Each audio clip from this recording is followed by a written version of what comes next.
Hello दोस्तों, स्वागत है आपका आर के आचार्य जी की स्टडी में। दोस्तों आज की इस वीडियो में हमने कक्षा 12th क्लास के इंपॉर्टेंट हिस्ट्री के क्वेश्चन कवर किए हुए हैं जो दोस्तों 2024 के एग्जाम में पूछे जा सकते हैं। इसलिए दोस्तों इस वीडियो को शुरू से एंड तक जरूर देखना और दोस्तों बने रहिए हमारे साथ एंड तक।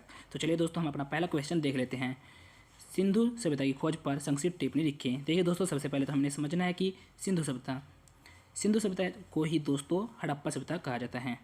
सिंधु सभ्यता को ही दोस्तों हड़प्पा सभ्यता कहा जाता है।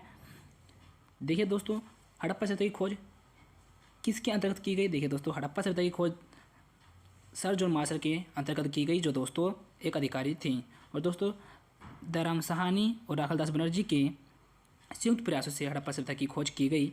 इसमें दोस्तों 4 नाम आते हैं: Dayaram Sahni, Rakhaldas Banerjee, sir John Marshall, मैके एम हिलर। देखिए दोस्तों 1921 में हड़प्पा सभ्यता की खोज की गई। दयाराम साहनी के नेतृत्व में 1925 तक चलता रहा। और दोस्तों यह खोज की परंपरा जो है 1925 तक चलती रही। इसके बाद 1926 से 1933 तक माधव स्वरूप वत्स के निर्देशन में उत्खनन कार्य हुआ। मोहनजोदड़ो में सन 1922 से 1923 में राखालदास बनर्जी के निर्देशन में उत्खनन कार्य आरंभ हुआ। इसके बाद सर जॉन मार्शल, मैके एम हिलर के निर्देशन में भी उत्खनन कराया गया। दोस्तों यह क्वेश्चन बहुत ही आसान है।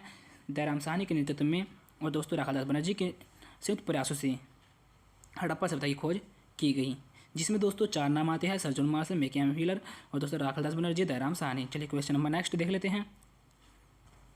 हड़प्पा सभ्यता के विस्तार पर प्रकाश डालें। देखिए दोस्तों यह भी बहुत ही इंपॉर्टेंट क्वेश्चन है और आसान है। हड़प्पा सभ्यता का विस्तार यानी कि दोस्तों हड़प्पा सभ्यता कहाँ तक फैला हुआ था? 12,99,660 वर्ग किलोमीटर में यह फैला हुआ था। हड़प्पा सभ्यता विश्व की सबसे प्राचीनतम और दोस्तों सबसे बड़ी सभ्यता थी। देखिए दोस्तों यह उत्तर में मैदामाबाद कश्मीर, दक्षिण में मांदा महाराष्ट्र में जो पश्चिम में सुल्तानकेडोर और पूर्व में आलमगीरपुर बंगाल में स्थित है। तो दोस्तों यह बहुत ही आसान क्वेश्चन है, इसको अच्छे तरीके से आप नोट कर लेना। या दोस्तों आप इन सभी क्वेश्चनों का स्क्रीनशॉट लेते रहिए, क्योंकि दोस्तों ये सभी क्वेश्चन इंपॉर्टेंट हैं जो एग्जाम में आने वाले हैं। चलिए क्वेश्चन नंबर नेक्स्ट देख लेते हैं। क्वेश्चन नंबर नेक्स्ट, अशोक के धर्म से आप क्या समझते हैं? दोस्तों वेरी इंपॉर्टेंट क्वेश्चन है, इसलिए इसका स्क्रीनशॉट ले लेना है और दोस्तों इसको अच्छे तरीके से समझना। तो चलिए स्टार्ट करते हैं। अशोक ने अपनी प्रजा के नैतिक उत्थान के लिए कुछ सिद्धांत बनाए। इन सिद्धांतों को अशोक का धर्म कहा जाता है। अशोक ने अपनी प्रजा के लिए दोस्तों कुछ नैतिक उत्थान के लिए सिद्धांत बनाए। इन सिद्धांतों को अशोक का धर्म कहा जाता है। अशोक का धर्म सभी धर्मों का सर संक्षेप था। धर्म की विशेषताएं इस प्रकार है, चलिए देख लेते हैं। धर्म की विशेषताएं: सार्वभौमिकता। दोस्तों अशोक का धर्म एक सार्वभौमिक धर्म था, क्योंकि दोस्तों इसमें सभी अच्छे गुणों का समावेश था जो सभी धर्मों में समान रूप से देखने को मिलता है। अहिंसा अशोक के धर्म की एक प्रमुख विशेषता यह थी दोस्तों, उसके धर्म में न केवल मनुष्यों का बल्कि दोस्तों पशु की हत्या का भी निषेध माना जाता था। यानी दोस्तों अशोक के धर्म में मनुष्य और दोस्तों पशुओं की हत्या का बहुत बड़ा अपराध माना जाता था और दोस्तों इसे निषेध भी माना जाता था। सहिष्णुता अशोक के धर्म की दूसरी प्रमुख विशेषता थी दोस्तों, वह सभी धर्मों का आदर करता था।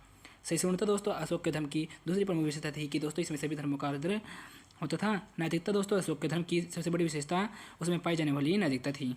चलिए दोस्तों क्वेश्चन नंबर नेक्स्ट देख लेते हैं। हड़प्पा सभ्यता को मातृप्रधान सभ्यता क्यों कहा जाता है? क्योंकि दोस्तों इस सभ्यता के लोग धरती को यूरता की देवी मान करके उसकी पूजा करते थे और दोस्तों घर का मुख्य पुरुष न होकर स्त्री होती थी और दोस्तों स्त्री को शिक्षा ग्रहण करने का पूर्ण अधिकार था। देखिए दोस्तों हम इस क्वेश्चन का आंसर देख लेते हैं। यह बिल्कुल सत्य है कि हड़प्पा सभ्यता मातृप्रधान सभ्यता है, क्योंकि यहाँ के लोग धरती को यूरता की देवी मानकर उसकी पूजा करते थे। यहाँ घर की मुखिया पिता न होकर माता होती थी। स्त्रियाँ उस शिक्षा ग्रहण कर सकती थी। इस प्रकार हम कह सकते हैं कि दोस्तों हड़प्पा सभ्यता मातृप्रधान सभ्यता थी। देखिए दोस्तों इसे अगर हम सरल शब्दों में कहें तो इस सभ्यता के लोग धरती को यूरता की देवी मान करके उसकी पूजा करते थे और दोस्तों घर का मुखिया पुरुष न होकर स्त्री होती थी। दोस्तों स्त्री उच्च शिक्षा ग्रहण कर सकती थी। इस प्रकार हम कह सकते हैं कि यह सभ्यता मातृप्रधान सभ्यता थी। चलिए क्वेश्चन नंबर नेक्स्ट देख लेते हैं।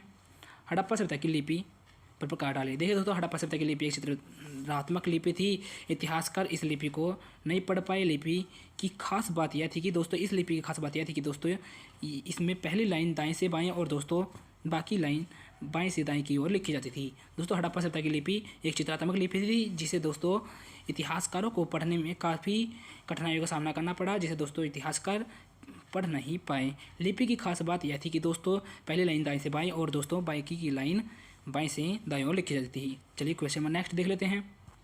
मोहनजोदड़ो से आप क्या समझते हैं? देखिए दोस्तों, मोहनजोदड़ो से आप क्या समझते हैं? मोहनजोदड़ो का अर्थ होता है मृतकों का टीला। इनको सिंध का बाग भी कहा जाता है। देखिए दोस्तों, मैंने आपको पाठ में पढ़ाया था कि यह दोस्तों पॉइंट मैंने आपको पाठ में पढ़ाया था, सिंध का बाग। यहाँ की भूमि बहुत उपजाऊ थी। हड़प्पा की जुड़वा राजधानी के नाम से जाना जाता है। दोस्तों, मोहनजोदड़ो का अर्थ होता है मृतकों का टीला और इनको सिंध का बाग भी कहा जाता है। भूमि बहुत ही उपजाऊ थी दोस्तों, यहाँ की भूमि बहुत ही उपजाऊ थी और दोस्तों इसे हड़प्पा की जुड़वा राजधानी भी कहा जाता है। मोहनजोदड़ो हड़प्पा का सभ्यता का सबसे बड़ा नगर है। दोस्तों, मोहनजोदड़ो हड़प्पा सभ्यता का सबसे बड़ा नगर है और हड़प्पा और मोहनजोदड़ो के बीच की दूरी 483 किलोमीटर है। चलिए क्वेश्चन नंबर नेक्स्ट देख लेते हैं। क्वेश्चन नंबर नेक्स्ट, संघ सूची तथा राज्य सूची समवर्ती सूची का संक्षिप्त वर्णन करें। देखिए दोस्तों, संघ सूची, राज्य सूची तथा समवर्ती सूची में सबसे ज़्यादा कानून बनाने का अधिकार किसके पास होते हैं? संघ सूची के पास।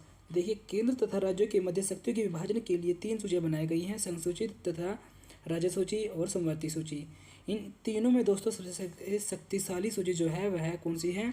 संघ सूची। इसे दोस्तों केंद्र सूची भी कहा जाता है।